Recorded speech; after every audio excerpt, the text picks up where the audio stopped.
창세기 20장 1절로부터 7절 말씀까지 기록하고 있습니다. 아브라함이 거기서 네게브 땅으로 옮겨가 가데스와 술 사이 그랄에 거류하며 그랄의 딸을 자기 누이라 하였으므로 그랄과 아벨에게 이 사람을 보내며 딸을 데려오더니 그 밤에 하나님이 아비멜렉에게 현몽하시고 그에게 이르시되 내가 데려간 이 여인으로 말미암아 내가 죽으리니 그는 남편이 있는 여자이니라. 아벨에게 그 여인을 가까이 하지 아니하였으므로 여자를 대답하되 주여 주께서 무덤에서 무엇을 하시나이까. 그가 나에게 이는 내 누이라고 하지 아니하였나이까. 그 여인도 그는 내 오람이라 하였사오니 나는 온전한 마음과 깨끗한 손으로 이렇게 하였나이다. 하나님이 그에도 그에게 이르시되 내가 온전한 마음으로 이렇게 한 줄을 나도 알았으므로 너를 막아 내게 범죄하지 아니하게 하였나니 여인에게 가까이 하지 못하게 함이 이 때문이라. 이제 그 사람의 아내를 돌려보내라. 그는 선지자라. 그가 너를 위하여 기도하리니 내가 살려니와 내가 돌려보내지 아니하면 너와 내게 속한 자라 다 반드시 죽을 줄 알지니라. 아멘. 믿음의 사람은 어떻게 사는가 라고 하는 일반적이고 윤리적인 관점에서 볼 때 오늘 본문에 등장하는 이 아브라함의 모습은 어떻게 믿음의 사람이 그럴 수 있나 라고 할 정도로의 당황스러운 장면을 우리가 본문에서 보게 됩니다. 믿음의 여정을 떠난 지 얼마 안 됐었을 때 있었던 애굽에서 바로왕 앞에 또 한 번의 전의 실수를 했었을 때와는 그때는 차라리 하나님을 믿은 지 얼마 안 돼서 라고 하는 그런 변명이 가능할 수 있지만 오늘 본문의 이 창세기 20장의 이 상황은 하나님을 믿은 지 얼마 안 돼서라고 절대로 변명할 수 없는 갈대아 우르 땅을 하나님의 음성을 듣고 출발하고 그리고 그때 나이가 70세 그리고 하나님 땅에 머물렀다가 다시 출발했었을 때 아브라함 나이가 75세 그러고 난 다음에 얼마 있다가 애굽 바로 앞에 서게 애굽 땅으로 갔었을 때 저 사람들이 나를 죽일지 모른다라고 하는 두려움에 휩싸여서 그럴 수는 있을는지 모르지만 오늘 본문의 상황은 벌써 하나님을 믿은 지 20년이 넘어가요. 바로 이 창세기 20장 바로 다음 장에 있는 창세기 21장에서 사라가 이삭을 낳거든요. 그러니까 신앙생활을 한 지가 벌써 20년이 넘어가고 30년이 되어가는 상황 속에 그래도 믿음의 조상이라고 하는 사람이 이렇게 될 수 있나 싶을 정도로 당황스러운 장면을 오늘 본문에서 보게 됩니다. 자기 아내의 사례를 향해서 사람들이 당신이 누구냐고 묻거든 내 여동생이라고 하시오 라고 이야기합니다. 성경을 아는 사람이라면 이런 아브라함의 그랄 땅에서의 모습을 보고서 여지없이 예전에 애굽에서 바로 앞에서 그렇게 했던 똑같은 짓을 또다시 행하고 있는 이 아브라함의 모습을 보면서 우리의 마음속에 비난하고 싶은 마음이 생길 수도 있습니다. 아직도 정신을 못 차렸고 전에도 한번 그러더니 또 그러는구만. 이렇게 그냥 어쩌면 그냥 비난하고 싶은 마음이 생길 수도 있습니다. 오늘 본문에도 역시 자기 아내 사례를 향해서 당신이 누구라고 물으면 누이라 하라라고 하는 이 아브라함의 얘기는 단순한 실수가 아니라 의도적인 선택이겠다는 사실을 오늘 성경에서는 정확하게 기록해 줍니다. 하마르라고 하는 히브리어로 의도적 선택. 그러니까 어쩌다 보니 그냥 그렇게 됐습니다가 아니라 그 상황 앞에서 정확하게 의도를 가지고 자기 아내에게 그렇게 얘기했다라는 얘기입니다. 여기서 우리가 보게 되는 한 가지 중요한 사실 한 가지, 믿음의 사람이라고 할지라도 자기의 익숙한 죄의 패턴에서 벗어나는 일이 결코 쉽지 않다라는 사실을 우리가 보게 되는 것입니다. 사람의 시간이 지나고 상황이 바뀌면 조금 변하겠지라고 하는 그런 막연한 기대를 갖게 되지만, 사람이라고 하는 것이 그 사람마다 자기에게 있어서의 하나님의 성령을 기쁘시게 하지 못하는, 성령을 근심케 하는 죄의 경향이라고 하는 것이 각자에게 다 다른 모양으로 있어요. 신앙생활을 오래 하고 믿음의 시간이 길어지게 되게 되면 이와 같은 죄의 패턴에서 내가 좀 벗어나서 좀 제대로 된 삶을 살 수 있지 않을까라고 하는 그런 기대감도 가질 수 있지만, 사실 우리의 자의적인 모습으로 그것은 가능하지 않다는 사실을 믿음의 조상 아브라함을 통해서 우리에게 잘 보여주고 있습니다. 우리가 그나마 정상적으로 좀 사는 것 같은 그런 시간들은 우리가 선하고 제법 괜찮은 사람이어서 가능한 것이 아니라 하나님의 은혜가 있어서, 짐승처럼 살지 않도록 베푸시는 그 하나님의 은혜가 있어서 그나마 그것이 가능한 것이다 라는 사실. 그러나 그런 하나님의 은혜 가운데 있는 믿음의 사람이라고 할지라도 한순간 믿음을 놓쳐버리고 또 주변의 상황에 마음을 뺏기고 사람을 두려워하기 시작하게 되면 믿음의 사람이라고 할지라도 전혀 생각하지 못했던 부끄러운 모습의 삶을 살아갈 수 있다는 사실을 우리가 아브라함을 통해서 보게 되어지는 것입니다. 사실 또 그런다라고 그렇게 쉽게 말할 남의 얘기라고 쉽게 얘기할 수 있을는지 모르지만, 사실 아브라함이 살던 시대의 그런 어떤 삶의 정황을 살펴보면 사실 그럴 수도 있겠구나라고 하는 그런 정도로, 사실 그런 지금으로부터 약 3,500년 전에 그 당시의 치안은 어땠을까요? 힘만 있으면, 돈만 있으면 얼마든지 자기가 의도하는 것을 이루어버릴 수 있는, 인격이라고 하는 측면의 것을 이야기할 수 없는, 도덕과 윤리가 존재할 수는 있겠지만 자기가 가지고 있는 힘을 가지고 돈을 가지고 자기가 원하는 것을 이루어보겠다라고 하는 막심을 품으면 불가능하지 않았던 시대.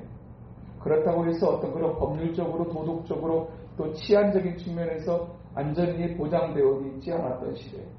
더더구나 아브라함 같은 경우에는 나그네였고 이방인이었던 사실로 인해서 더욱더 불안할 수밖에 없는, 일부 다체제가 당연하게 여겨졌고, 그리고 힘있는 사람이 마음만 먹으면 얼마든지 여인을 자기에게로 끌어올 수 있었던 그런 시대. 그리고 그와 같은 상황 속에서 아브라함이 느꼈던 세상은 말할 수 없이 자기가 가지고 있는 것이 제법 있다고 할지라도 이방인이고 나그네였던 그의 입장에서 한순간에 모든 것을 잃어버릴 수도 있다라고 하는 그런 불안감과 두려움을 떨쳐버릴 수 없는 상황. 그것이 아브라함이 처해 있는 현실이었습니다. 실질적으로 아브라함이 왜 이와 같은 행동을 했는가라고 하는 그 이유가 우리가 읽지 않았지만 11절에 이렇게 기록합니다. 아브라함이 이르되 이곳에서는 하나님을 두려워함이 없으니 내 아내로 말미암아 사람들이 나를 죽일까 생각하였으므로. 하나님을 두려워하는 사람이 없고, 하나님을 두려워하지 않는 사람들이 만약에 내 아내를 자기의 것으로 취하려고 했었을 때 누가 나를 지켜줄 수 있을 것인가 라고 했었을 때 아무도 없다. 그나마 본토인이라고 한다고 하게 되면 이웃이 있고 친척들이 있을 것이지만 아브라함 같은 경우에는 아무도 없습니다. 친척도 없고 이웃도 없습니다. 그와 같은 상황 속에서 물론 가설들도 있고 또 집에서 길러오는 군사들도 있었고 그렇게 제법 강력한 어떤 그런 형태를 취하고는 있었다고 하지만, 그렇다고 해서 이방 사람, 그렇다고 해도 이방 사람, 그렇다고 해도 어떤 친척이나 배경이 전혀 존재하지 않았던 사람의 입장에서 본다고 하게 되면 또한 충분히 그럴 수도 있지 않았을까. 그런 두려움이 그와 같은 행동을 하게 했다라는 사실은 때로 우리가 가지고 있는 어떤 두려움이 믿음을 이겨버릴 수도 있다라는 사실을 오늘에게 본문은 아브라함을 통해서 보여주고 있습니다.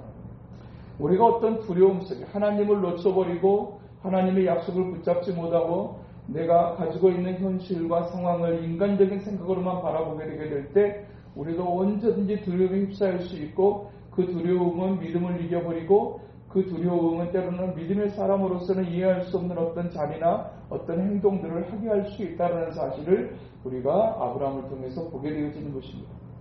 사실 나는 절대로 안 그럴 거야 라고 그렇게 힘주어 자신하는 사람도 있겠습니다만 사실 사람은 절대로 장담할 수는 없습니다. 어떤 상황이 딱 놓여지게 되게 되면 절대로 장담할 수 있는 사람은 없어요. 환경의 노예가 되고 상황에 끌려다닐 수밖에 없는 연약한 존재가 또한 인간이라는 사실을 우리가 늘 고백하는 것처럼 아브라함도 그랬듯이 우리도 그럴 수 있다라고 하는 사실입니다. 그런데 그런 이 아브라함의 반복되는 연약함에도 불구하고 또한 이 상황이 잘 이겨내줄 수 있었던 비결이 무엇이었을까? 그것은 하나님의 신실하심 때문이었다라는 사실을 오늘 본문에 기록해주고 있습니다. 그 하나님의 신실하심의 그 개입이 어떻게 이루어졌는가? 즉각적으로 이루어졌다는 사실을 오늘 본문에 기록해줍니다. 오늘 2절에 보니까 그의 아내 사례를 자기 누이라 하였으므로 그랄랑 아비멜렉이 사람을 보내어 사라를 데려갔더라.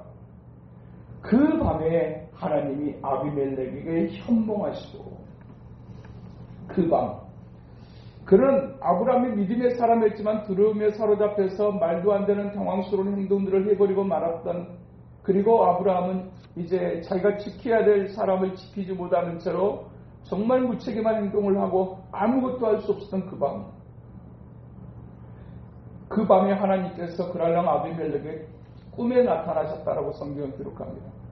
사실 누군가의 꿈에 나타나는 일을 아브라함이 믿음의 사람이라고 알 리가 있었겠습니까? 전혀 알 수 없는 그와 같은 상황 속에서 하나님이 아비멜렉에게 나타나셔서 네가 데려간 이 여인으로 말미암아서 네가 죽을 것이다.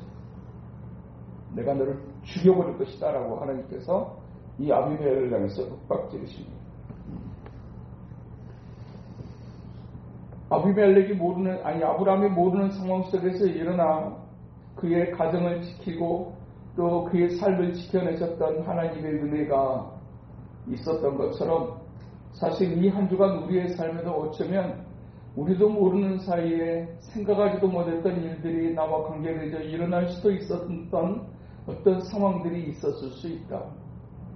오늘 우리가 안전한 심령으로 여기 앉아 있을 수 있기까지는 그것이 우리가 하나님 앞에 신실함 때문에 가능했던 시간만은 결코 아니라는 얘기입니다.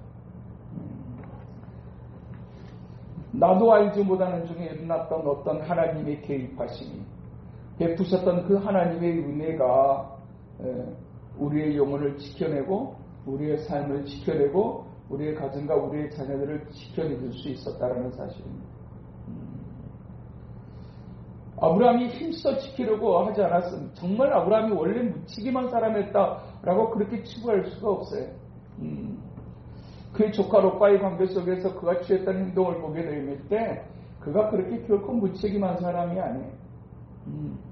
정말로 조카를 구하기 위해서 자기 집에서 기르던 가수를 이끌고 그 고들로오미를 위시한 5개 연합군이 진을 치고 있는 그곳을 향해 달려드는 아브라함의 모습을 보면 아브라함이 의리도 없고 무책임한 그런 사람이 결코 아니에요.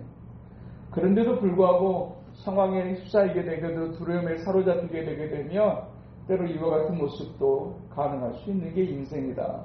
인간이다라는 것을 보게 됩니다. 믿음의 사람이라도 그럴 수 있어요. 그렇게 되어지기도 해요. 그렇지만 그런 상황 속에서 하나님은 그럼에도 불구하고 그런 아브라함의 무책임한 그런 연약한 모습에도 불구하고 하나님은 당신의 신실하심을 따라 여전히 일하시는 하나님이신 것을 오늘에게 말씀해 주고 있어요. 아브라함의 손이 미칠 수 없었던 것에 아브라함이 생각하지도 못했던 방법으로 하나님께서 아브라함의 가정을 지켜내고 계시는 장면을 오늘 본문은 기록해 주고 있습니다. 그와 같이 내가 너를 죽여버릴 것이다. 그를 손대지 말아라 라고 하시는 그 말씀 앞에 이 아비멜렉이 항변을 합니다. 4절에 보니까 아비멜렉이 그 여인을 가까이 하지 아니하였으므로 그가 대답하되 주여 주께서 의로운 백성도 멸하시나이까. 그러면서 5절에 기가 막힌 얘기를 합니다. 나는 온전한 마음과 깨끗한 손으로 이렇게 하였어. 여기서 이 온전한 마음과 깨끗한 손이라고 하는 것이 어떤 경우겠습니까? 그 당시와 문화와 그 당시의 문화와 도덕적 관점에서의 무죄를 얘기하는 겁니다. 그 당시는 그 당시에도 학자들에 의하면 그 당시에도 결혼한 여인을 취하는 것을 불법적으로 취하는 걸 억지로 취하는 것은 살인에 해당하는 죄가 있었다고 합니다. 그런데 이 아비멜렉은 이 여자는 절대로 결혼한 여자가 아니었습니다. 그러니까 그 당시의 문화와 그 당시의 도덕적 기준으로 봤었을 때 나는 무죄합니다 라고 하는 얘기를 그가 하고 있는 것입니다. 그러면서 이제 그렇게 가까이 하지 말라고 하나님께서 개입을 하십니다.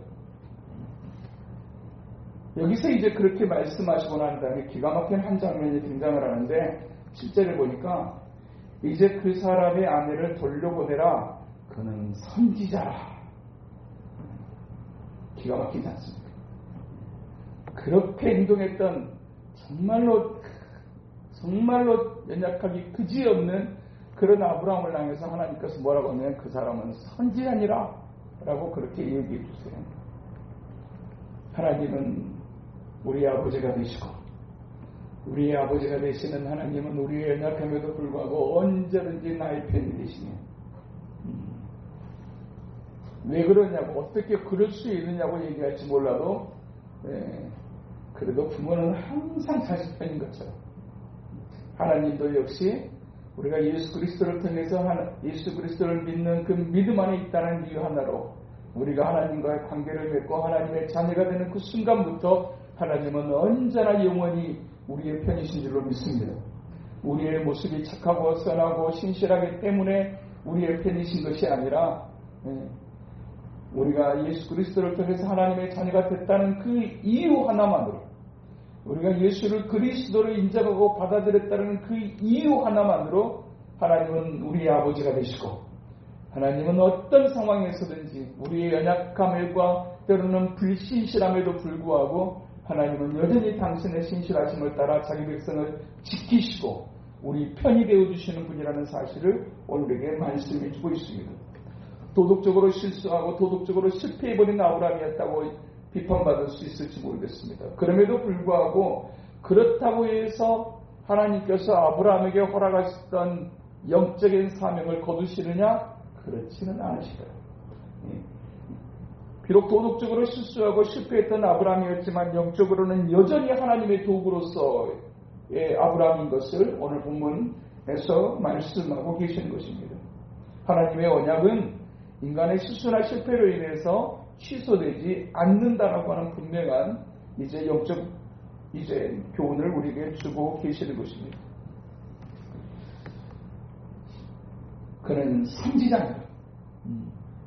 여전히 아브라함의 편이 되셔서 아브라함을 높이시고 아브라함을 세워주시는 하나님의 은혜가 3500년의 아브라함을 향했던 그 하나님의 은혜가 오늘까지도 우리에게까지도 나에게까지라도 계속 이어지고 있다는 사실을 오늘에게 말씀하고 있습니다. 이 한 주간 여러분의 삶이 어떠셨을지 모르겠습니다. 참으로 보기도 수 없는 부끄러움이 순간순간 있었던 날마다의 삶은 아니었을지. 물론 우리가 늘 죄만 짓고 살아가는 것은 아니지만 어떤 순간 속에서 그래도 이건 믿음의 모습이 아닌데 라고 하는 그런 순간들이 우리에게 분명하게 있었을 거라는 얘기입니다. 그런 어떤 부끄러운 모습 때문에 보여줄 수 없는 죄송함이 우리에게 있지만 그럼에도 불구하고 그런 연약함 때문에 하나님께서 우리를 통해서 하시고자 하는 일들이 취소되어지느냐? 그렇지 않다. 여전히 너는 내 것이며 여전히 나는 너를 통해서 일하는 여호와라고 말씀하고 일하시기를 원하시는 여호와라고 말씀하고 있습니다. 그와 같은 상황 속까지 그렇게까지 연약해졌던 어떤 아브라함을 하나님께서 그는 선지자니라 라고 딱 세우시고 그리고 그 문제를 풀어가시는데 하나님께서 17절에 보면 아브라함이 하나님께 기도하며 하나님이 아비멜렉과 그의 아내와 여종을 치료하사 출산하게 하셨으니 여호와께서 이왕에 아브라함의 아내 사라의 일로 아비멜렉의 모든 태를 받으셨습니다. 그러니까 뭐 아브라함이 잘해서 그렇게 한 게 아니에요. 그냥 하나님이 선택된 하나님의 백성이라는 이유 하나만으로 하나님이 전적으로 아브라함의 편이 되어주시고 아브라함을 세워가시는, 그리고 그 문제를 해결해 가시는데 이 태문을 닫아버렸던, 그리고 이제 그들을 치료하셨다라고 하는 이 장면, 이 치료의 역사를 누구를 통해서 하시느냐? 그렇게 부끄러운 아브라함을 통해서 이루셨다라는 얘기입니다. 하나님의 백성의 위치가 이 위치라고 우리에게 말씀합니다. 예수 그리스도 안에 있는 나의 위치가 그런 위치라고 우리에게 말씀하세요. 우리의 위치에 대한 자신감은 항상 우리가 살았던 삶의 근거를 두는 경향이 우리에게는 많습니다. 내가 하나님 앞에 기도 많이 했고 하나님 앞에 말씀 많이 받고 내가 하나님 앞에서 진실하게 살았고 라고 하는 어떤 그런 삶의 내용이 우리의 이제 어떤 단단함의 또 담대함의 근거가 될 근거로 내세우고 싶을 때가 많습니다. 그러나 우리가 진정으로 하나님 아버지 앞에서 담대할 수 있는, 세상 가운데 담대할 수 있는 담대함의 근거는 나의 행실 때문이 아니라, 나의 신실한 어떤 행위 때문이 아니라 예수 그리스도 때문입니다. 하나님의 자녀가 된 그 이유 하나만으로 우리가 세상에서 당당한 하나님의 백성으로 살아가길 원하시는 주님의 모습을 우리가 아브라함을 통해서 우리가 보게 되어지는 것입니다. 그러나 오늘 이 아브라함의 모습 속에서 우리가 받아야 될 교훈, 인간적인 생각에 사로잡히고 환경에 사로잡히게 되게 될 때 두려움이 찾아오게 되고 그 두려움을 이기지 못하게 되면 믿음의 사람이라도 부끄러운 모습을 더 전락할 수 있다는 사실을 오늘에게 교훈해 줍니다.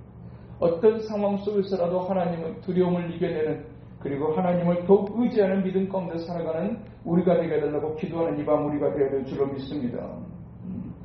또한 이 밤에 또한 우리가 이 한 주간도 내가 알지 못하는 곳에서 또한 내가 생각하지도 못했던 어떤 모습 속에서 여전히 나를 지키시고 나를 보호하시고 막아주셨던 그 하나님의 은혜가 있었으므로 오늘 이 밤이 우리에게 가능하다는 사실을 인정하는 믿음도 우리 가운데 있어야 될 줄로 믿습니다. 그 인정하는 감사도 우리가 있어야 될 줄로 믿습니다. 또한 이제 우리가 이 밤에 여전히 그런 어떤 부끄럽고 연약함에도 불구하고 이는 선지자라고 그렇게 세워내시는 하나님, 그리고 그 선지자라고 지칭되었던 아브라함을 통해서 그들이 가지고 있던 이제 질병의 문제를, 태의 문제를 해결해 주시는 하나님의 은혜는 우리의 연약함에도 불구하고 우리가 예수 그리스도 안에 있다는 이유로 우리는 여전히 하나님 앞에서 중보자의 사명을 감당하는 하나님의 사람으로 우리가 불러지고 있다는 사실을 기억하는 이 밤이 되어야 될 줄로 믿습니다. 이 밤에 우리가 여전히 우리가 중보자로서의 감당해야 될 사역이 있다는 얘기입니다. 중보자로서 우리가 이제 하나님과 또 잃어버린 영혼과 안타까운 영혼을 위해서 기도해야 될 중보자의 위치에 우리가 놓여져 있는 사람들이라는 사실을 우리가 기억하면서 이 밤에 우리의 기도가 있어야 될 줄로 믿습니다. 우리의 삶이 근거가 아니라 하나님 앞에 이제 믿음으로 서 있는 예수 그리스도를 붙잡는 그 믿음 안에서 우리가 여전히 하나님의 일꾼으로 하나님 앞에 기도하는 중보자로서의 사명을 감당할 이제 모습으로 또 이 밤에 우리가 기도하기를 원하시는 주님 앞에 또한 이 밤에도 아브라함이 그 아비멜렉과 그 가문을 위해서 기도했던 것처럼 예수 그리스도의 이름으로 또 이 밤에도 하나님 앞에 또 그렇게 신실함으로 엎드려 예수 그리스도의 십자가를 의지하며 엎드려 기도하는 이 밤 우리 모두 될 수 있게 되기를 주님의 이름으로 축복합니다. 그러가신 하나님 아버지 감사합니다. 반복되는 연약함, 실수들을 또 저지르며 살아갔던 아브라함처럼 어쩌면 우리도 이 한 주간 그와 같은 자리에 순식간에 떨어지고 성령을 근심케 했던 삶의 모습이 있었음에도 불구하고 아브라함을 향하셨던 하나님의 신실하심이 그를 지키시고 그를 세우시고 그를 통해서 또한 문제를 해결해 가셨던 그 하나님의 은혜는 예수 그리스도 안에 있는 우리에게도 여전히 계속되어져 또 우리를 통해서 또한 하나님의 거룩한 역사가 이루어지기를 원하신다고 말씀하시는 주님, 이 밤에도 우리에게 이 기도의 자리를 우리로 부르시고 있게 하신 하나님, 또 이 밤에 기도의 사명을 잘 감당하는 중보기도자로서의 사명을 잘 감당하는 이 밤 우리 될 수만 있도록 도우시고 인도하여 주시옵소서.